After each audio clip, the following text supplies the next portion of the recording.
जीवंत जंगल की घनी पन्ना जैसी छतरी से सूरज की रोशनी छनकर आती है।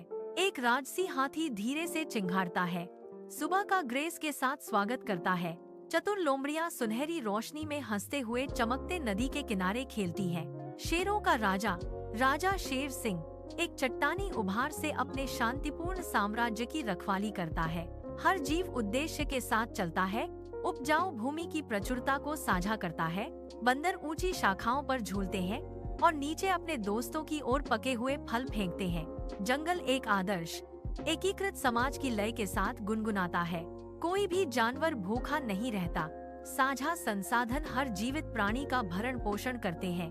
परछाइयों की गहराई में एक चालाक लोमड़ी संकुचित लालची आंखों से सामंजस्य को देख रही है। वह बेचैनी से टहल रही है। उसकी पूंछ एक गहरी सोची समझी योजना के साथ फड़फड़ा रही है। लोमड़ी एक खोखले लट्ठे के पास घबराए हुए खरगोशों के एक समूह के पास आती है। वह धीरे से फुसफुसाती है। उसकी आवाज झूठी चिंता और शहद जैसी मीठी झूठ से भरी हुई है। खरगोश अपने सिर झुकाकर छिपे हुए खतरों के बारे में उसकी कहानियां सुन रहे हैं। उसका सुझाव है कि निजी क्षेत्र उन्हें बड़े जानवरों से सुरक्षा प्रदान करेंगे। खरगोशों की बड़ी डरी हुई आंखों में संदेह का एक बीज पनपने लगता है। लोमड़ी हिरण के पास जाती है और संदेह तथा लालच के समान बीज बोती है। वह हिरण को बताती है कि हाथी बहुत अधिक पानी पी रहे हैं। हिरण नदी की ओर देखते हैं। अचानक उन्हें किसी चीज की कमी महसूस होती है। जंगल के कभी शांत रहे उपवनों में कानाफूसी जंगल की आग की तरह फैल गई। जानवर अपने पड़ोसियों को नई संदेह की दृष्टि और ठंडी दूरी से देखने लगे हैं। लोमड़ी मुस्कुराती है। जंगल के सामाजिक ताने बाने को उधरते हुए देखकर जानवरों का एक प्रतिनिधिमंडल इकट्ठा होता है, जिनके चेहरों पर भ्रम और बढ़ता हुआ आक्रोश साफ देखा जा सकता है। वे उस खुले मैदान की ओर बढ़ते हैं जहां राजा शेर सिंह छाया में आराम कर रहे हैं। शेर राजा उठता है। उसकी सुनहरी अयाल छनकर आती धूप को पकड़ लेती है। वह अपनी प्रजा को देखता है, हवा में भारी तनाव को महसूस कर रहा है। मुख्य खरगोश आगे बढ़ता है, कांपते हुए लेकिन अपनी मांग पर अडिग। वह जंगल को निजी संरक्षित क्षेत्रों में विभाजित करने के लिए कहता है। राजा शेर सिंह एक धीमी दुखद दहाड़ निकालते हैं जो पत्तों को हिला देती है। वह उन्हें चेतावनी देता है कि एकता कठोर दुनिया के खिलाफ उनकी सबसे बड़ी ढाल है। जानवर अडिग रहते हैं। उनके मन लोमड़ी की चतुर हेरफेर से भ्रमित हैं। वे स्वायत्तता पर जोर देते हैं, यह मानते हुए कि वे अपने दम पर बेहतर तरीके से फल फूल सकते हैं। राजा अपनी प्रजा की ओर देखता है और उनकी साझा भावना में दरारें देखता है। वह गहरी आह भरता है। उसका दिल उनके मूर्खतापूर्ण निर्णय के बोझ से भारी है। गंभीरता से सिर हिलाते हुए वह अनिच्छा से भूमि के विभाजन के लिए सहमत हो जाता है। जानवर खुशी मनाते हैं, इस बात से अनजान कि उनका निर्णय आने वाले अंधेरे को आमंत्रित कर रहा है। लोमड़ी झाड़ियों से देख रही है। उसकी आंखें दुष्ट विजय के साथ चमक रही हैं। अगली सुबह जानवरों ने अपनी नई सीमित सीमाओं को चिह्नित करना शुरू कर दिया। चरागाहों को पानी के स्रोतों से अलग करने के लिए कांटेदार लताओं को खींचा जाता है। हाथियों को हरी भरी घास से दूर पथरीले बाहरी इलाकों की ओर धकेल दिया गया है। हिरण नदी के किनारे से दूर एक छोटे से इलाके तक ही सीमित है। शाखाओं की दीवारें खड़ी कर दी गई हैं, जो उन रास्तों को बंद कर रहे हैं जो कभी खुले थे।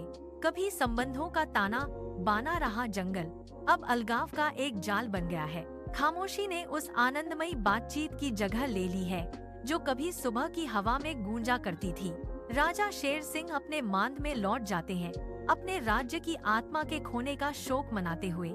जानवर अपनी सीमाओं पर पहरा देते हैं, अपने पूर्व मित्रों के प्रति संदेही हैं। बिखरे हुए पेड़ों के बीच से एक ठंडी हवा बह रही है जो भाग्य में बदलाव का संकेत दे रही है। लोमड़ी अपने चुने हुए क्षेत्र में अकेली बैठी है और उसे पहले से ही बढ़ती हुई ठंड महसूस हो रही है। विभाजन के बोझ तले जंगल के जीवंत रंग फीके पड़ते नजर आते हैं। एक अकेला पक्षी विभाजित भूमि के ऊपर उड़ रहा है, जिसे सुरक्षित रूप से उतरने के लिए कोई जगह नहीं मिल रही है। वह एकता जिसने कभी उनके अस्तित्व को परिभाषित किया था, अब एक दूर की धुंधली याद बन गई है। जानवर अपने छोटे भूखंडों को देखते हैं और उन्हें अचानक पछतावे की एक तीव्र टीस महसूस होती है। सूरज ऊबड़ खाबड़ सीमाओं के पीछे अस्त होता है और हर जगह लंबी अशुभ परछाइयां डालता है। जंगल आने वाली चुनौतियों के लिए एक बेचैन नाजुक सन्नाटे में प्रतीक्षा कर रहा है। लोमड़ी का लालच सफल तो हो गया, लेकिन उसकी जीत की कीमत अब स्पष्ट होती जा रही है। राजा शेर सिंह अंधेरे में घूरते हैं, यह जानते हुए कि असली परीक्षा अभी बाकी है।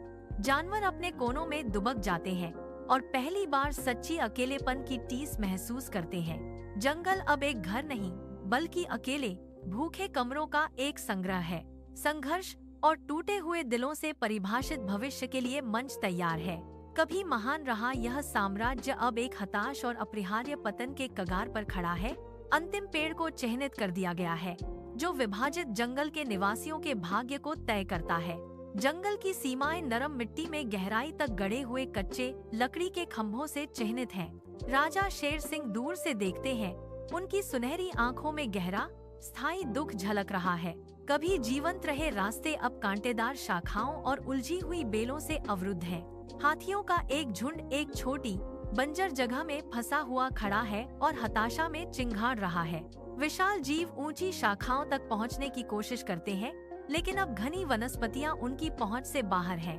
पास ही हिरणों का एक झुंड सूखी हुई नदी के किनारे के पास दुबका हुआ है और झोर-झोर से हाँफ रहा है। पानी का बहाव रुक गया है, जिसे ऊपरी क्षेत्रों ने अपने विशेष उपयोग के लिए मोड़ दिया है। छोटे जानवर झाड़ियों में छिप जाते हैं और कांपते हैं, क्योंकि वे बड़े जानवरों की सुरक्षा खो देते हैं। चालाक लोमड़ी एक सुनसान पथरीली जमीन के टुकड़े पर अकेली बैठी है और ठंड में कांप रही है। वह अपने खाली पंजों को घूरती है, यह महसूस करते हुए कि उसके लालच ने उसे बिल्कुल खाली हाथ छोड़ दिया है। एक कठोर निर्मम सूर्य खंडित मरती हुई भूमि पर बरस रहा है। पत्तियां भूरी और भंगुर हो जाती हैं, जो बढ़ते सूखे के बोझ तले बिखर रही हैं। एक हाथी सीमा रेखा पार करने की कोशिश करता है, लेकिन एक तेंदुआ दहाड़ते हुए उसका रास्ता रोक लेता है। जानवर एक दूसरे को घूरते हैं।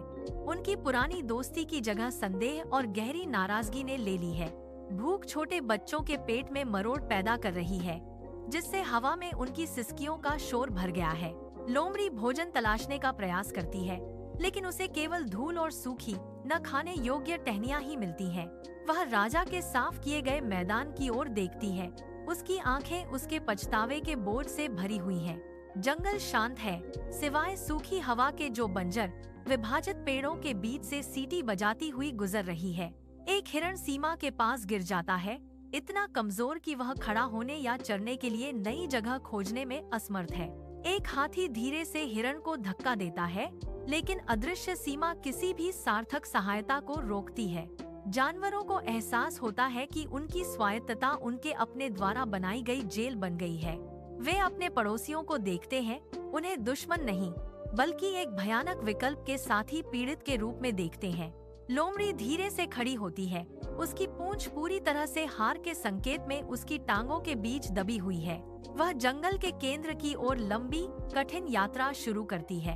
एक एक करके अन्य जानवर उसके पीछे चल देते हैं और अपने दयनीय छोटे क्षेत्रों को पीछे छोड़ देते हैं। वे उस खुले स्थान पर एकत्रित होते हैं जहां राजा शेर सिंह गंभीर और शांत चिंतन में प्रतीक्षा कर रहे हैं। राजा शान से खड़ा है, उसकी अयाल ढलती हुई धूल भरी रोशनी में अंगारों की तरह चमक रही है। जानवर अपना सिर झुका लेते हैं, बुद्धिमान शेर की तीखी और सब कुछ जानने वाली नजरों का सामना करने में असमर्थ। लोमड़ी आगे बढ़ती है, उसकी आवाज कांप रही है। जैसे ही वह अपने धोखे का सच स्वीकार करती है, वह स्वीकार करती है कि लालच ने उसे उनके साझा शांतिपूर्ण अस्तित्व की सुंदरता के प्रति अंधा कर दिया था। हाथी अपनी सूंड नीचे झुकाते हैं, जो उनके गहरे दुख और टीस भरे पछतावे का संकेत है। हिरण खामोशी में खड़े हैं, उनकी आंखें पुराने तौर तरीकों की वापसी के लिए विनती कर रही हैं। राजा शेर सिंह सुनते हैं, उनके चेहरे के भाव नरम पड़ जाते हैं जैसे ही वे उनके सामूहिक सच्चे दर्द को देखते हैं। वह समझता है कि सबक सीख लिया गया है, हालांकि बहुत ही भारी और दर्दनाक कीमत पर। राजा अपना पंजा उठाता है, जो जानवरों को और करीब आने का संकेत देता है।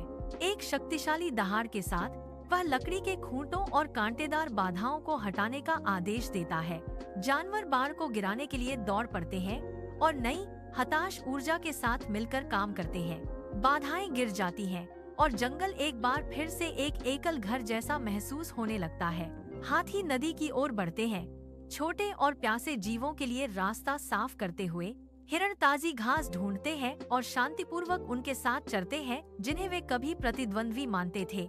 लोमड़ी छाया से देख रही है, पुनर्स्थापित और एकीकृत जंगल के दृश्य से विनम्र हो गई है। क्षितिज पर बारिश के बादल इकट्ठा होने लगे हैं, जो सूखी और प्यासी धरती को राहत देने का वादा कर रहे हैं। पानी की पहली बूंदें गिरती हैं, जो उनके संक्षिप्त स्वार्थी विभाजन की धूल को धो देती हैं। जानवर ऊपर देखते हैं, ठंडी नमी को महसूस करते हुए, जो उनकी थकी हुई और उदास आत्माओं में नई जान डाल देती है। राजा शेर सिंह उनके बीच चलते हैं। उनकी उपस्थिति पूरे समुदाय के लिए एक स्थिर आधार है। वे भोजन और पानी साझा करते हैं और सहयोग की भावना उन हरे भरे जंगलों में वापस लौट आती है। जंगल फिर से फल फूल रहा है, जिसके निवासी अपने संक्षिप्त अलगाव की याद से हमेशा के लिए बदल गए हैं। एकता बहाल हो गई है, जो यह साबित करती है कि शक्ति एक साझा, सामंजस्यपूर्ण जीवन के बंधन में निहित है। पक्षी वितान पर लौट आते हैं, उनके गीत हवा को नई शांति की धुनों से भर देते हैं। नदी फिर से स्वतंत्र रूप से बह रही है, जो प्राचीन ऊंचे पेड़ों की जड़ों को पोषित कर रही है। छोटे जानवर एक साथ खेलते हैं, हाल ही के दर्दनाक विभाजन के काले दिनों से बेखबर। लोमड़ी को एक शांत जगह मिल जाती है और अंततः उसे एक वफादार और एकजुट समुदाय का वास्तविक मूल्य समझ में आ जाता है। राजा शेर सिंह विशाल बरगद के पेड़ के नीचे आराम कर रहे हैं और अपने राज्य को ठीक होते और फलते फूलते देख रहे हैं। जमीन पर बने निशान ताजी जीवंत हरियाली की चादर के नीचे धुंधले होने लगे हैं। हर जानवर सामूहिक कल्याण में योगदान देता है, यह सुनिश्चित करते हुए कि कोई भी फिर से पीछे न छूटे। विभाजन की याद उनके साझा भाग्य की एक मूक शक्तिशाली याद दिलाती है। परिदृश्य पर सामंजस्य छा गया है, जो पहले की तुलना में कहीं अधिक गहरा और गहन है। सूरज ढल रहा है, जो पुनर्मिलित और फलते फूलते जंगल परिवार पर एक सुनहरी शांतिपूर्ण चमक बिखेर रहा है। जंगल एक साथ सांस लेता है, जो एकता और क्षमा की स्थायी शक्ति का प्रमाण है। जीवन आगे बढ़ता है, उस कठिन परिश्रम से अर्जित ज्ञान से समृद्ध होकर कि वे अलग होने की तुलना में एक साथ रहने में अधिक मजबूत हैं।